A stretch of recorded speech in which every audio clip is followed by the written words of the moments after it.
संपूर्ण ठाणे सोडून या बसलेल्या भाविक भक्ताचा भाव पाहण्याकरता अंबाबाई गोंधळात कशी येणार एवढं सांगितलं पाहिजे. पण गोंधळ महाराज अहो ही अंबाबाई काय सोपी बाबा अहो अंबाबाई सोपी नाही. मग कशी आहे? धाव म्हणता धावणारी पाव म्हणता पावणारी, हाकेला धावणारी, नवसाला पावणारी, जगदंबा जगाची जनानी, हो. वल्ल्या झाडा सागलं लावणारी, कुळाच्या कुळस्वामीने अंबाबाईचा गोंधळ मांडला म्हणून अंबाबाई गोंधळात कशी येणार एवढं सांगितलं कशी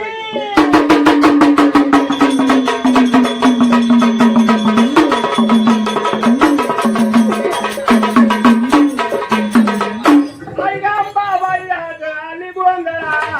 ओय अंबाबाई आज आली गोंधळाला. आई अंबाबाई आज आली गोंधळाला. ओय अंबाबाई आज आली गोंधळाला. गोंधळाला जगावर संभळाला.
देवीला खेळूया.